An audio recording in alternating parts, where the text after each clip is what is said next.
بسم الله. والمعدود تحت محمد رسول الله صلى الله عليه وسلم 16، فإن ضممت إلى ما تحت لا إله إلا الله صارت 66 عقيدة، فمعرفتها وحفظها وتمييزها وضبطها فرض على كل مكلف ذكر كان أو أنثى، حرا أو عبدا، مسلما أو كافرا، إنسا أو جنا، لا شك في ذلك.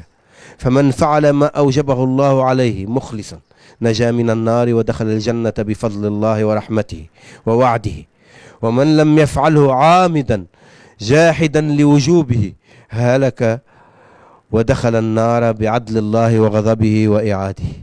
فيا قوم خافوا الله وأطيعوه فيما يأمركم به، ولا تخالفوا أوامره واجتنبوا نهيه، لا يراكم حيث نهاكم ولا يفقدكم حيث أمركم. وعلموا أبناءكم وأزواجكم وكل من تعلق بأذيالكم ما أوجبه الله عليهم، وإلا سوف تسألون يوم القيامة. ودوموا على التوبة في كل وقت وحين ليحصل لكم توفيق الطاعة، فإن شؤم الذنب يورث الحرمان ويعقد الخذلان، وقيد الذنوب يمنع من المشي إلى طاعة الله والمسارعة إلى خدمته. ونهيتكم عن الإصرار فإنه يسود القلب فتجده في ظلمة وقساوة لا خلوص فيه ولا صفاوة ولا لذات ولا حلاوة، فيجر صاحبه إلى الكفر والشقاوة. وآمركم بدفع العوائق الأربعة، أولها الدنيا ودفعها بالتجرد عنها والزهد فيها، فمثل الدنيا والآخرة كمثل الذرتين، فإن أرضيت إحداهما أسخطت الأخرى، وإنهما كالمشرق والمغرب، بقدر ما تميل إلى أحدهما تعرض عن الأخرى. قال النبي صلى الله عليه وسلم: من أحب دنياه أضر بآخرته، فمن أحب آخرته أضر بدنياه، فآثر ما يبقى على ما يفنى. والثاني من العوائق الخلق، فاحذروا الخلق وفروا بدينكم ولا تخالطوا فمن خالتهم شغلوه، ولا تخالطوهم فمن خالتهم شغلوه عن طاعة الله عز وجل. فيا قوم الزموا بيوتكم وامسكوا ألسنتكم وخذوا ما تعرفون ودعوا ما تنكرون، إن أردتم النجاة يوم لا ينفع مال ولا بنون. وعليكم بأمر الخاصة ودعوا أمر العامة. وعن سفيان الثوري: هذا الزمان زمان السكوت ولزوم البيوت والرضا بدون من القوت إلى أن تموت. وعن داود الطائي رحمه الله: سم عن الدنيا واجعل فطرك الآخرة وفر من الناس كفرارك من الأسد.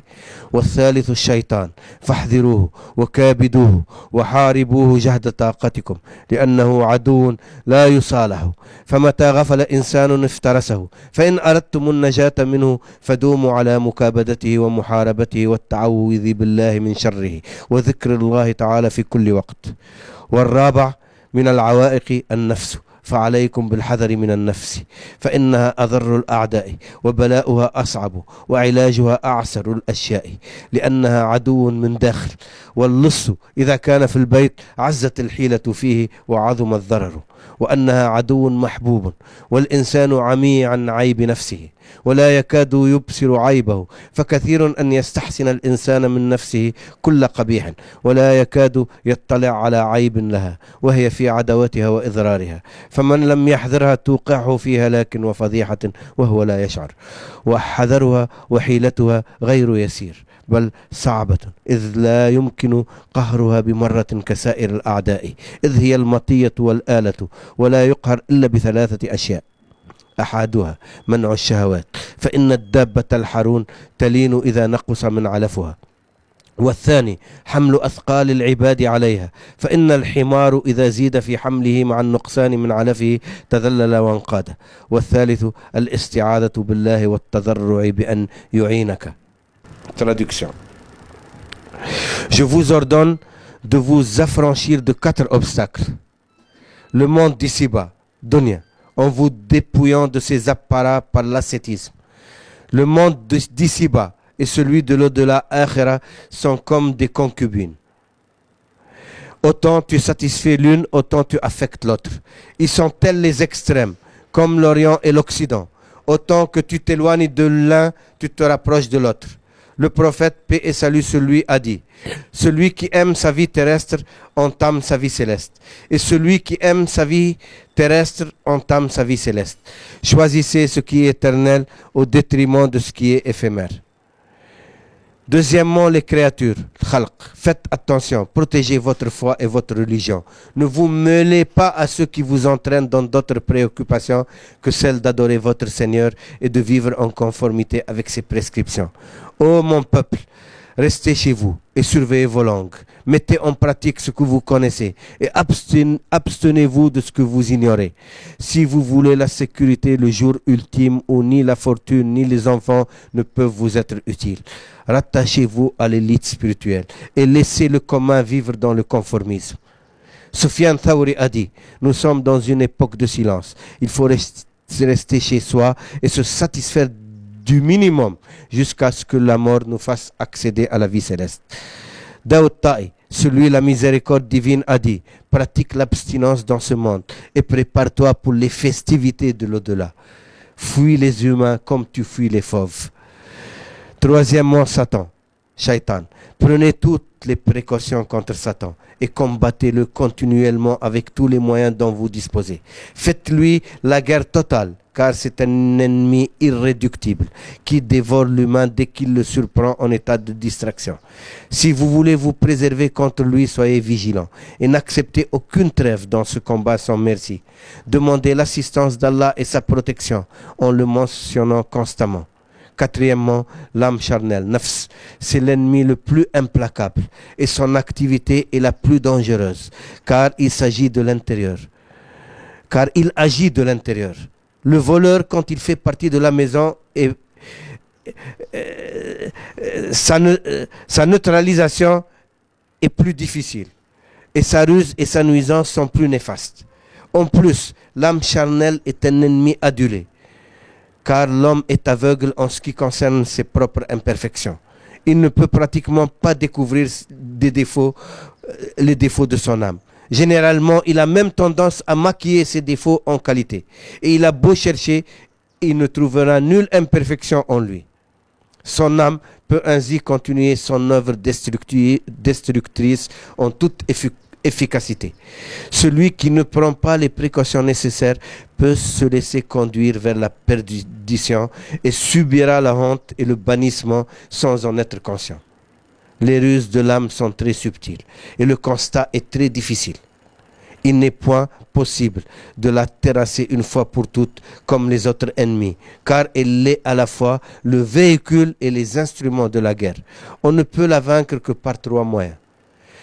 Premièrement, l'abstention des désirs. La bête de somme devient plus docile quand on lui diminue son fourrage. Deuxièmement, lui faire supporter les charges des prescriptions. L'âne, quand on lui augmente sa charge et qu'on diminue son fourrage, s'humilie et se fait plus docile. Troisièmement, demander la protection d'Allah et implorer son assistance. Ô mon peuple, je vous recommande de prendre soin des 5 organes: les yeux, les oreilles, la langue, le cœur et le ventre. Celui qui veut accéder à la crainte révérentielle, taqwa, doit les préserver. L'œil, elle est la cause de toute tentation et de toute imperfection. Pour cela, Allah a ordonné de contrôler le regard. Celui qui ne contrôle pas sa vue et laisse son regard errer verra ce qui ne le concerne pas. Cela peut dégénérer en interdit. Et si c'est avec préméditation, ce sera un péché flagrant. Et si ce n'est pas le cas, il risque de voir son cœur s'attacher à des choses qui causeront sa perte. On a consigné dans la tradition que le serviteur peut faire subir à son cœur des dommages évidents par un seul regard. Telle une couleur qui s'attache à la texture, le regard procure au cœur des impressions qui risquent de l'affecter à jamais. Si ce sont des impressions de l'ordre des choses permises, elles risquent quand même d'affecter le cœur en l'occupant par des préoccupations mondaines et des tentations. Pour cela, Jésus, sur lui la paix, a dit: faites attention, le regard sème dans le cœur la tentation. C'est ainsi que germent les actes interdits. Pour cela, on dit que la censure des désirs se fait par le contrôle de la vue. L'oreille, il faut la préserver. afin qu'elle n'écoute pas les abominations et les futilités. Celui qui écoute est l'associé de celui qui parle. Et sachez que la parole réside dans le cœur du fils d'Adam, comme la nourriture qui réside dans son ventre. Il y a celle qui est nuisible et celle qui est bénéfique, mais il y a aussi le poison. Préservez votre ouïe de ce qui ne vous concerne pas, vous serez en paix. La langue, vous devez la contrôler et la maîtriser. C'est le plus indomptable des organes et le plus fougueux. Sa nocivité est incommensurable et il crée l'adversité incessamment. Un sage a demandé au prophète, paix et salut sur lui, « Ô prophète d'Allah, qu'est-ce qui peut me faire le plus tort ?» Le prophète, paix et salut sur lui, saisit sa propre langue et lui dit cela. On a rapporté que chaque matin, quand le fils d'Adam se réveille, tous les organes s'adressent à la langue en lui disant « On t'implore par Allah de te contrôler, car si tu es dans la rectitude, nous le sommes tous, et si tu dévies, nous dévions tous. » Le cœur, vous devez le préserver et le parfaire. C'est le plus important de tous les organes. Son danger est le plus radical, et ses effets sont les plus profonds. Le prophète, paix et salut sur lui, a dit « Allah ne contemple pas vos formes ni votre morphologie, mais il scrute votre cœur, vos cœurs.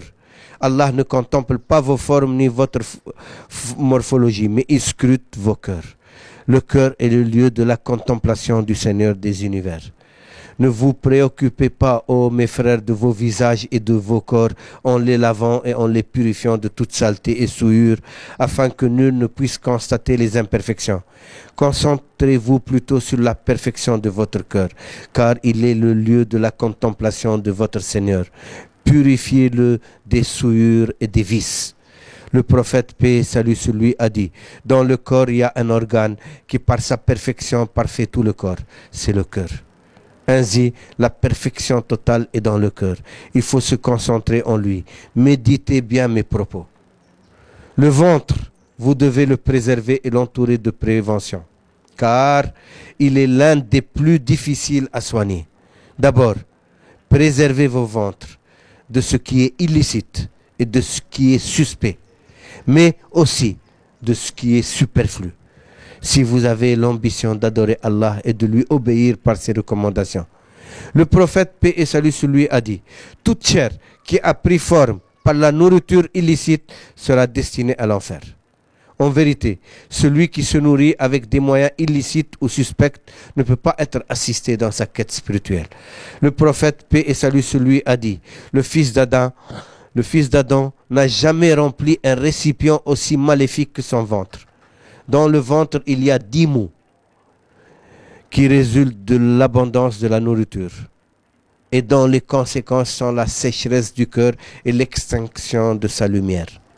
Premièrement, les membres du corps sont entraînés vers les désirs et sont attirés par les plaisirs, par la volupté et le vice. Deuxièmement, le défaut d'entendement et une indisposition à la connaissance. Un ventre répu émousse l'intuition. Troisièmement, la défaillance dans les exercices cultuels. L'excès de nourriture entraîne la paresse du corps. Quatrièmement, la perte du plaisir des actes cultuels. Abu Bakr, sur lui l'agrément d'Allah, a dit « Depuis que je suis devenu musulman, je ne me suis jamais rassasié pour goûter au plaisir d'adorer mon Seigneur. » Cinquièmement, le danger de tomber dans le suspect et l'interdit. Sixièmement, la préoccupation du corps et du cœur à obtenir les besoins incessants et l'occupation du corps à les consommer et ensuite à les éjecter. Septièmement, la terrible souffrance des angoisses de la mort.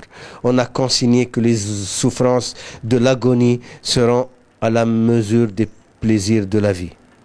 Huitièmement, celui qui a consommé à outrance les plaisirs aura à souffrir davantage lors de la séparation de l'esprit et du corps.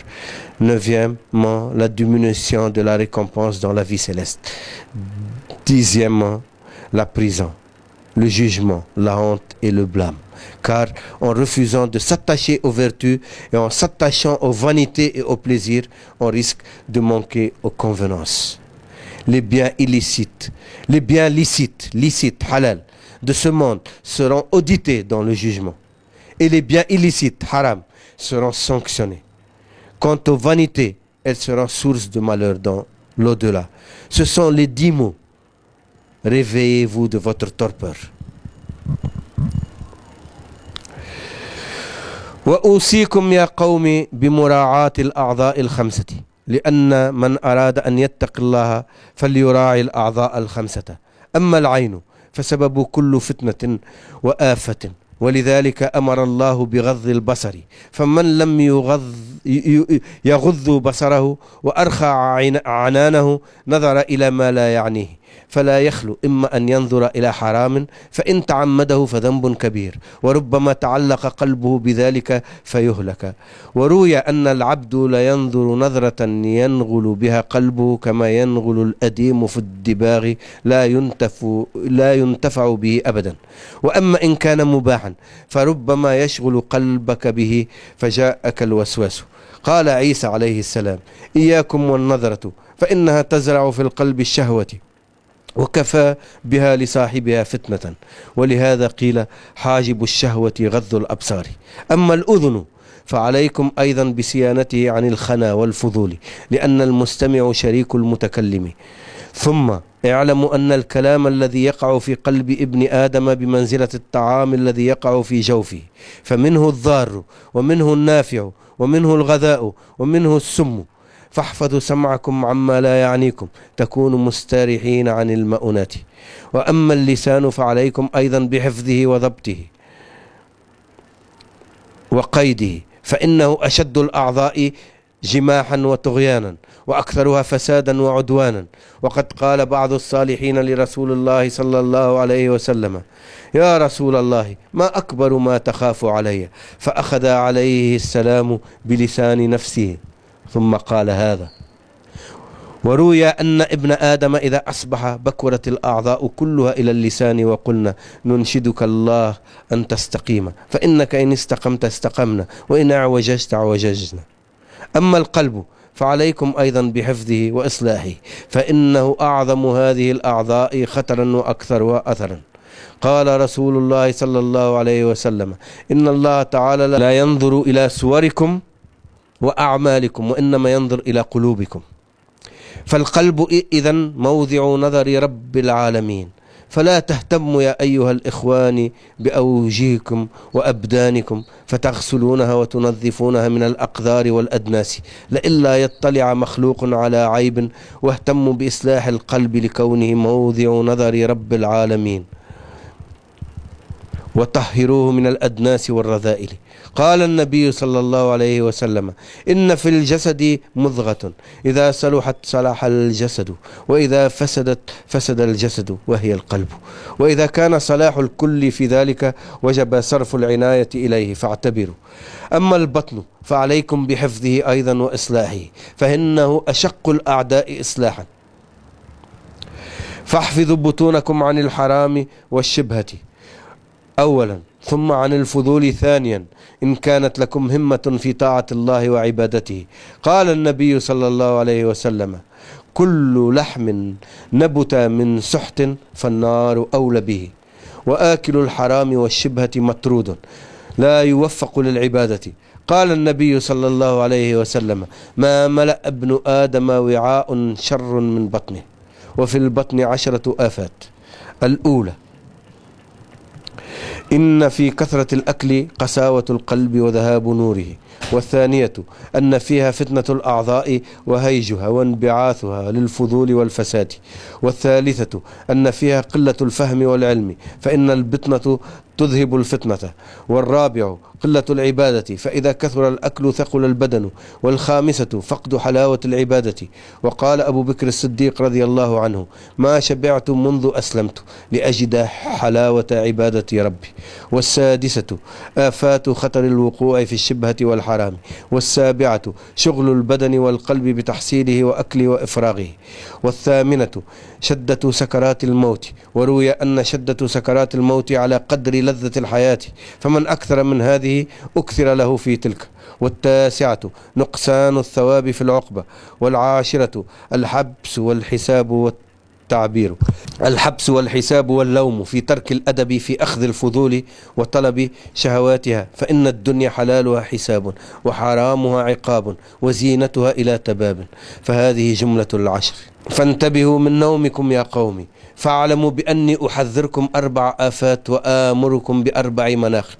أما ال4 التي أحذركم إياها فطول الأمل والاستعجال والكبر والحسد، وأما التي آمركم بها فقصر الأمل والتأني في الأمور والنصيحة للخلق والتواضع والخشوع. فأما طول الأمل فإنه عائق عن كل خير وطاعة وجالب لكل شر وفتنة، ولذا قيل أن من طال أمله ساء عمله. وفي كلامهم الأمل قاطع لكل خير، والطمع مانع من كل حق، والصبر صائر إلى كل ذي ظفر، والنفس داعية إلى كل شر. وأما الاستعجال فإنها الخصلة المفوتة للمقاصد الموقعة في المعاصي. وفي المثل السائر: إن لم تستعجل تصل. قال الشاعر من البسيط: قد يدرك المتأني بعض حاجته، وقد يكون مع المستعجل الزلل. وأما الكبر فإنها الخصلة المهلكة، وليست هي بمنزلة سائر الخصال التي تقدح في عمل وتضر بفرع، وإنما تضر بالأصل وتقدح في الدين والاعتقاد، وإذا قويت وغلبت لا تتدارك، والعياذ بالله تعالى. وأما الحسد فإنه المفسد للطاعات الباعث على الخطيئات، وإنه الداء الذي يبتلى به الكثير من القرون والعلماء فضلا عن العامة والجهال، حتى أهلكهم وأوردهم النار. ثم اعلموا أن الحسد يهيج 5 أشياء. الأول إفساد الطاعات. قال عليه السلام: الحسد يأكل الحسنات كما تأكل النار الحطب. والثاني فعل المعاصي والشرور. وحسبك أن الله تعالى أمر بالاستعاذة من شر الشيطان والساحر، فانظر كماله من الشر والفتنة، حتى أنزله منزلة الشيطان والساحر، حتى أن لا مستعان عليه ولا مستعاذ إلا رب العالمين. وقال وهب بن منبه رحمه الله للحساد 3 علامات: يتملق إذا شهد ويغتاب إذا غاب، يتملق إذا شهد ويغتاب إذا غاب، ويشمت بالمصيبة. والثالث التعب والهم من غير فائدة بل مع كل وزر ومعصية. والرابع عمي القلب حتى لا يكاد يفهم حكما من أحكام الله عز وجل. فلقد قال بعض العلماء: عليك بطول الصمت تملك الورع، ولا تكن حريصا تكن حافظا، ولا تكن طعانا تنجو من ألسن الناس، ولا تكن حاسدا تكون سريع الفهم. والخامس الحرمان والخذلان، فإن الحسود لا يكاد يظفر بحاجة ولا ينصر على عدو. قال حاتم الأصم: الطعان غير ذي دين، والعائب غير عابد، والنمام غير مأمون، والحسود غير منصور. وقال شيخنا الغزالي رحمه الله: الحسود كيف يظفر بمراده، ومراده زوال نعم الله تعالى على عباده المسلمين، وكيف ينصر على أعدائه وهم عباد الله المؤمنين. وفي كلامهم: الحسود لا يسود. وكان ابن يعقوب يقول في بعض أدعيته: اللهم صبرنا على تمام النعم على عبادك وحسن أحوالهم. يا قوم استعملوا كلامي ووصيتي، وأخرجوا حب الدنيا في قلوبكم تستريحوا، واخرجوا حب الدنيا من قلوبكم تستريحوا في الدارين، واجتنبوا الرياء والشح والبخل، فلا تغرنكم الحياة الدنيا ولا يغرنكم بالله الغرور. واكتموا حسناتكم كما تكتمون سيئاتكم، وكل ما شغلكم عن طاعة مولاكم فاتركوه، وكل ما جركم إلى طاعته فاطلبوه. ولا تبغضوا أحدا إلا لله، ولا تحبوا أحدا إلا لله، فإن فعلتم ذلك كنتم قوما مرضيين محبوبين عند الله تعالى. ولا يبعثكم شواغل الدنيا على مخالطة الأمراء والوزراء، وكلما علمتم من الأمور أو ظننتم أنه يؤدي إلى معصية فذروه، وكلما ظننتم موجبا لرضوان الله تعالى فافعلوا ما استطعتم، ولا تكثروا الكسل في أعمال البر. واعلموا أن مؤنة الدنيا وأكدارها ولذاتها وسرورها كلا شيء، بالنسبة إلى نعيم الجنة وعذاب النار. ولا تردوا سائلا إن كان عندكم شيء وأنفقوا على عيالكم ثم المساكين مما رزقكم الله واكثروا الصدقة والدعاء وإن أتاكم الأخ المسلم لحاجة فابذلوا جهدكم في إعانته فإن خير الناس من يعين المسلمين وينفعهم. Les biens licites de ce monde seront audités dans le jugement et les biens illicites seront sanctionnés. Quant aux vanités, elles seront source de malheur dans l'au-delà. Ce sont les 10 mots. Réveillez-vous de votre torpeur. Ô mon peuple, sachez que je vous préviens contre 4 mots et je vous recommande 4 vertus. Les 4 mots sont le fait de vivre d'espoir sans suivre par l'action, d'être impatient, d'être orgueilleux et d'être jaloux. Quant aux 4 vertus, ce sont l'optimisme, la tempérance, le bon conseil à tous et l'humilité. L'espérance à long terme est un obstacle pour tout bien et pour tout acte d'obéissance. Cela peut être la cause de toutes sortes de mal et aussi de l'indocilité. Pour cela, on dit que celui qui espère à long terme agira dans le mauvais sens. On dit aussi que l'espérance lointaine repousse le bien, que la cupidité annihile tous les droits et que l'âme est obstinée dans les actes malsains. Quant à l'impatience, c'est le défaut qui fait rater les objectifs et commettre les erreurs. On dit, si tu n'es pas impatient, tu arriveras à terme, car la patience est la caractéristique des vainqueurs. Le poète a dit, peut-être que l'homme patient obtiendra ses besoins, ne serait-ce qu'une partie. Mais l'homme impatient ne peut rien obtenir et peut surtout commettre des erreurs. Toutefois, le défaut majeur est l'orgueil, kibr, qui ne peut pas être comparable aux autres défauts, qui ne gâtent que les œuvres, alors que le dégât de l'orgueil est irréparable, puisqu'il touche au principe et gâte la foi. Être infatué de soi est un signe de perdition, qu'Allah nous en préserve. Quant à l'envie, hasad, c'est le défaut qui gâte les œuvres et qui pousse vers les erreurs. C'est le mal qui frappe une grande majorité de nos contemporains, même les savants. Que dire alors du commun et des ignorants? C'est la cause du malheur de beaucoup qui se retrouvent en enfer. L'envie suscite 5 choses. Premièrement, elle gâte les œuvres. Pour cela, le prophète, paix et salut sur lui, a dit « L'envie dévore les bienfaits comme le feu dévore le bois. » Deuxièmement, elle pousse à commettre des péchés et des vilainies. Il suffit de constater que notre Seigneur a ordonné de chercher refuge contre tout envieux qui manifeste sa jalousie, comme il a ordonné de se prémunir contre Satan et contre le sorcier. Il n'y a point de protection contre eux, sauf par Allah, le Seigneur des univers. Wahb ibn Munabbah, sur lui la miséricorde d'Allah, a dit, l'envieux a 3 critères. Il se fait élogieux en présence de la personne et la calomnie en son absence. Et quand il y a un malheur qui frappe son prochain, il est heureux. Troisièmement, elle crée la peine et le souci, sans nulle nécessité, mais en surplus des péchés et des vices accumulés. Quatrièmement, elle conduit à la cécité du cœur au point de ne plus comprendre les lois divines ni la sagesse. Certains savants disent, sois silencieux, tu seras scrupuleux. Ne sois pas cupide, tu auras une bonne mémoire.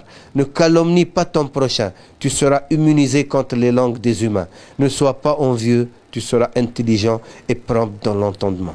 Cinquièmement, elle suscite la privation et le désespoir. L'envieux ne peut jamais être satisfait et ne peut jamais être assisté contre ses ennemis. Hatem a dit, le calomniateur ne peut pas être un homme de foi. Celui qui se plaît à dénoncer les imperfections de son prochain ne peut pas être un dévot.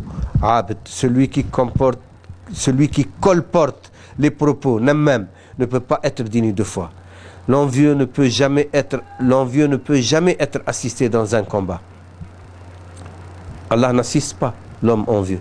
Notre Cheikh Ghazali, celui la miséricorde divine, a dit, comment l'envieux peut-il obtenir satisfaction alors que son principal souhait est de voir les bienfaits divins en faveur de ses serviteurs annulés? Comment peut-il être assisté contre ses ennemis qui ne sont que les fidèles serviteurs du Seigneur? Les sages disent, l'envieux ne peut jamais être un guide. Ibn Yaqub disait dans ses invocations, Seigneur, donne-nous la patience de contempler tes grâces et tes bienfaits que tu accordes à tes serviteurs. Fais-nous profiter de leur merveilleux état spirituel. Ô mon peuple, profitez de ces paroles et de mes enseignements. Faites sortir l'attachement des biens terrestres de votre cœur. Vous aurez la paix dans cette vie et dans l'au-delà. Évitez l'ostentation, l'avarice et la cupidité. Ne vous laissez pas séduire par le monde phénoménal. Ne soyez pas dupes et ne pensez pas que votre Seigneur omet quoi que ce soit. Occultez vos bonnes actions comme vous occultez les mauvaises. Tout ce qui vous distrait de l'obéissance de votre Seigneur, évitez-le. Et tout ce qui vous pousse à obéir à votre Seigneur, suivez-le. Ne détestez personne si ce n'est pour la face de Dieu. Et n'aimez personne si ce n'est pour la face du Seigneur. Si vous agissez ainsi, vous serez une communauté agréée d'Allah. Que les vicissitudes de la vie ne vous obligent pas à fréquenter les souverains et les politiciens.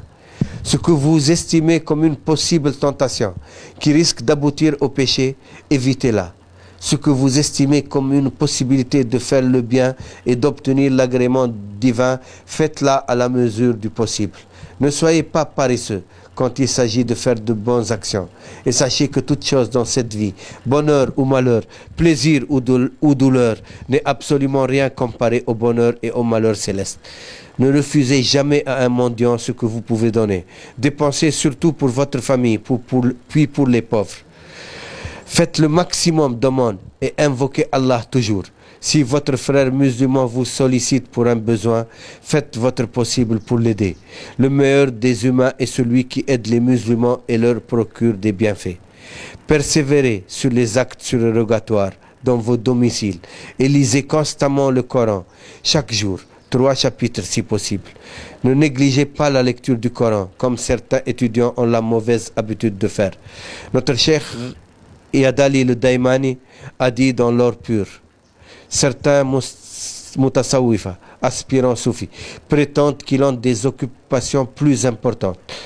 C'est un mensonge évident et un subterfuge. Le Coran est la base de toute connaissance dans ce monde. Ne le néglige jamais. Ne le néglige jamais et récite-le constamment afin d'épuiser ce que tu veux en matière de connaissance. Ainsi, les chercheurs agissent en tout temps. Quand tu le médites, concentre-toi. Et toute vertu que le Seigneur mentionne et qui permet de postuler à ses louanges, essaie de l'acquérir. Chaque vice que le Seigneur a dénoncé et qui vaut son blâme, essaie de t'en éloigner. C'est ainsi que le Seigneur vous instruit. Le minimum de lecture du Coran avec intelligence vaut mieux que le maximum de récitation sans compréhension. La lecture d'un seul verset médité et intégré vaut plus que la lecture sans méditation du Coran en entier. On dit même que celui qui ne médite pas dans sa lecture n'a nul mérite, ni bienfait. Mais on dit aussi qu'il a une récompense. Toutefois, les étudiants ne sont pas concernés par le premier point de vue. Ibn Abbas, sur lui et sur son père l'agrément, a dit: 2 rak'at simples, avec concentration et méditation, sont meilleurs que la veillée nocturne avec un cœur distrait. Ô mon peuple, concentrez-vous dans la perfection de vos œuvres. Réunissez entre la crainte et l'espérance. Ne vous reposez pas sur vos actes et ne négligez pas les ruses de Satan tant que vous êtes en ce monde. Dans le hadith restitué par Mu'adh ibn Jabal, rapporté par Abdullah ibn Mubarak. On va lire après la conclusion par le hadith de Mu'adh ibn Jabal que Serigne Touba a mentionné à la fin de Masalik Jinan. Je l'ai traduit et je l'ai introduit aussi dans Masalik, dans la version que j'ai traduite de Masalik qui va sortir bientôt, Inch'Allah. Le mois prochain, elle sortira avec une biographie de Serigne Touba et des explications sur Masalik Jinan.